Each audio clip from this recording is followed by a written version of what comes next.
Testing, testing, 1, 2, 3, psych. Hey, this is me, Elay, pronounced like LA, like the city. I'm not from there, but I'm breezy, and I am back with my introvert segment. And I have my notes here, and I believe I'm on video number 4, making friends as an introvert, preschool, late 80s. I'm gonna kick it to you freestyle, not rapping and rhyming, but just right off of the dome so it can be as free and as authentic as possible. I'm gonna go back into the recesses of my mind, people. Back in the 80s, late 80s, I was born in 84, so I remember in preschool, as an introvert, before I knew I was an introvert, but I knew I liked being quiet. My first time making a friend. And this isn't any allegedly, this is coming straight from the dome, straight from the soul, straight from Experience 101. Okay, and I have a limited amount of time, so I have about 15 minutes pre-planned on the track, so I'm gonna try to be as expansive as possible, but not to belong your time. Well, now Pastor ain't gonna belong your time. Now going right into it, making friends as an introvert, preschool, late 80s, because I was born in 84, so, you know, late 80s, duh. I went to a school called, it started with a J. Wasn't Jerome Elementary, Jesse Loomis. I went to Jesse Loomis. That school is still standing there. However, the name's been changed and now it's like some science academy school. So moving forward, preschool, late 80s, my first time making a friend. I went to school. My teachers already had a bone to pick with me because they were already automatically pulling my mom to the side.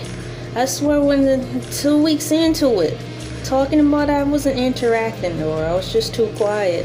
They wanted to know what, I'm using air quotes, what was wrong with me. And I'm like, there's nothing wrong with me, but I'm a kid, so it's like, why talk back? Are they even going to listen to me or believe me anyways? Because I mean, these two preschool ladies, they were mean. There was an assistant teacher and like a regular teacher, and oh my gosh, they were so mean. They were like the Golden Girls, but with steroid attitudes. Steroid attitudes meaning mean. I'm like, why are you even here? And then, okay, they worked in the inner city too, and they were white, and I'm like, y'all acting like you don't even like black kids, so why are you even here working in the inner city with some bad A kids anyways? That's the vibe I got, but hey, that was like 30 years ago. So the teachers are already complaining with my mom, I swear, like every week, that she's not interacting, she's too quiet, she's antisocial, she's not talking to the students, she's not engaging. I'm like, I'm engaging, but every time I seem to, I'm using air quotes, engage, y'all not even around. Heck, come to think about it, I hardly ever remember them in the classroom. It's like we had a huge classroom, okay? Like, it was big like how the city is that y'all see. To me, as a little girl, and I was a run, and I'm still a run, I'm short. Man, I thought that classroom was big, but there was an office, and it was so off into the distance from the eyesight of the children. Their office might as well just been in another room. I'm like, why would you have your work office way out somewhere else? What I'm trying to say is, we had a giant classroom, okay, filled with preschoolers. So usually the teacher's desk is outside, so I usually in the front of the class or the back of the class, so he or she could observe the students. Well, their desk wasn't like that. It was like another room with a door that you can close, and that was like an office. So they couldn't see us because in a way our room was big, like a square, and then in the front of the building, back in the front of the classes, kind of turned off into like an L shape, and that's where their office was. So they never saw us because they were in their office. It was like they turned their supply office, like they turned their supply cabinet or their supply pantry into an office, like a duck and hide. So it was like they were always in there, like hovered around the computer, and they weren't out watching us. Only time they came out was to give us our snack, tell us when it was time to lunch, do a lunch count, like how many milks you guys are you getting the milk today, chocolate or white, or are you getting hot lunch? You know, so it was like we were left unattended. So every time they so happened to come out, I was antisocial according to them. I'm like, y'all just coming out at the wrong times. And number two, half these kids know each other because they're like their neighbors and stuff. And for me, my mom, you know, back in the day when you wanted your kid to go to a good school, you had to pretend that you lived somewhere else. So I didn't even live in that area where the school was at, so of course I didn't know anybody. So it was going to take a little longer to get to know people. But it was like the kids were already sectioned off before I even had a chance. So I was like stuck. I'm like, what do I do now? Everybody knew everybody because they lived in that neighborhood. They could walk there. My mom drove me every morning from the other side of the city to go to that school. So I didn't know anybody. The only person I knew was because there was the boy lived there in like right down the street from there, but my mom went to the same church, so our family went to the same church. And that was in the suburb area, which was weird. I think it was something like that. My mom knew his mom through church or what have you, who knows. So I think she honestly told her son, go over there and make friends with that poor, sorry, tired, quiet, homely looking yellow girl with the ashy knees and gap teeth. I honestly think if my mom wasn't friends with his mom, I would be just still hanging by myself. Because, like I said, everybody was already paired off. Because everybody in that classroom lived in that neighborhood. And I had to go the distance every morning to drive into the other part of the town to go there. So, and then on top of that, those kids were kind of wild. You know, I like to play too, but they play kind of rough. And I'm like, you know, I don't want to play that aggressive. I'm like, why are the girls running around here acting like they're on the football team and chasing boys? And just, to me, they were just super duper loud. And apparently, I'm just not the type of kid who likes extra loud noises or something, because I found it standoffish. So that was my choice to just, you know, fall back.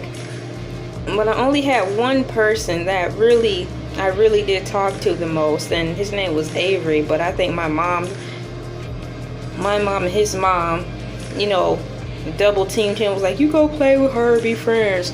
And what makes me say that is because over time I just got tired of hanging with him too. I'm like, you can like go somewhere else, you know, because the energy I was feeling, like he had to. I'm like, you can, you know, I'm cool at the table coloring, and I really don't have anything to talk about. You can, you know, go over there if you want to. And one day he just did, and I tried to interact like in the carpet square. They had a carpet area over there where it was really some cool toys over there. They were, but those kids took all the good toys in that section. So I was like, why would I even go over there? Because they're quicker than me. They're gonna get all the fast toys. And they're gonna get all the cool toys because they're like super quick. Or if you by happenstance get a really cool toy to play with in the toy area, I didn't really want to risk getting punched, because some of those kids, well, all of them played rough and they pushed you. No, it's mine. You know, I remember seeing kids skinning their elbows. I see visions of kids falling over and sliding down into the carpet during playtime. So like they were really fighting over the toys. I'm like, now why would I want to insert myself into all that mess? So I separated myself. They were all in the carpet running around acting like hogs, and I chose to just stay back at the desk and do some color pages, or probably just stare blankly out the window and was hoping time would go by fast. You know, it's like, what else is it to do? I couldn't read yet, so it's not like I could go pick up a book. All the good toys were taken. I didn't know anybody. Teachers huddled up in the pantry turned to an office, probably smoking cigarettes, and the way they were huddled around the computer, now they probably was looking at porn. My life as a preschooler and an introvert, boy, I just really chose to stay by myself. I could really tell that guy didn't even want to hang around me after a while, because, I mean, the outside looking in, I was quiet and kind of a drag, but I didn't care. I wasn't getting ready to try to talk to him just to have company, because I was my own company. And I probably developed that so quickly without even knowing, because my older sister, she was like 12 years older than me, or maybe older, so it was basically I was like the only child, so I did entertain myself. So by the time I got to school, I was already, unfortunately, probably set in my ways. And was like, shoot, I forget all y'all. I'll just sit over here in this wooden chair and stare blankly out the window until it's time to do something else. Which is why probably the teachers probably thought something was wrong with me. I'm using air quotes. Oh, the days and the life of an introvert. Don't get me wrong, I didn't mind hearing them having a good time playing. It was really thrilling to just sit back and listen.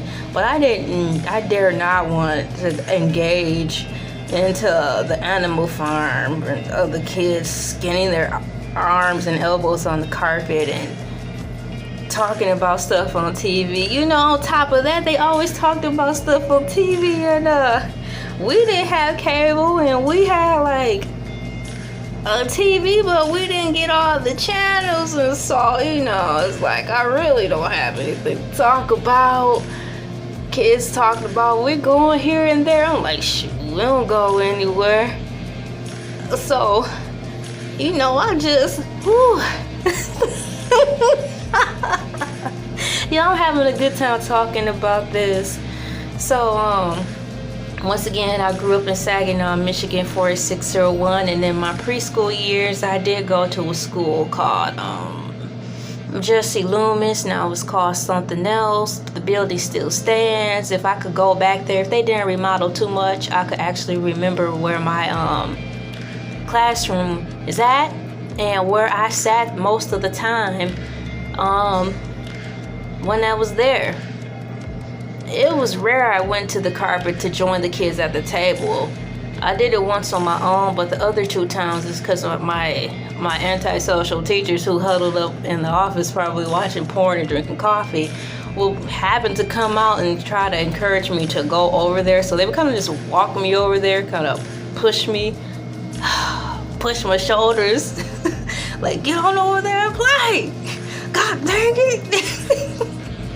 If my boss go by, see you looking pitiful at the table, they might fire us. So, you know, they pushed me over there. Go play with those kids. And I didn't. I just stayed over there and sat by the window and enjoyed the sunshine. I'm like, it's just those kids, man. All I see in the back of my head is a bedpan, dust flying around, kids hollering and screaming. Just,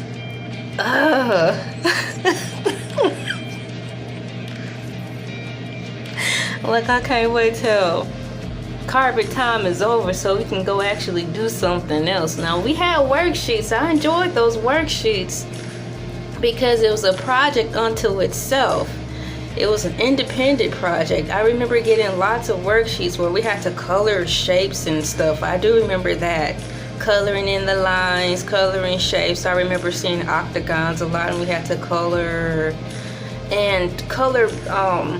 like these stapled up books with big words on it, probably because I couldn't identify them, but I knew they were words. As I think back, it was like books with like three words on it, you know. And so we would color the picture on each page. So I guess that was their way of trying to get us to familiarize ourselves with words, because I couldn't read, but I knew they were words. So everything looked like blurred. A chunk, a word space, word space. So yeah, we did a lot of coloring in the lines and playing, and I think it was just a class to help us with our motor skills. But I had my most difficult time was when we had carpet time or playtime or free time. That was the hardest part of preschool, because I just sat there like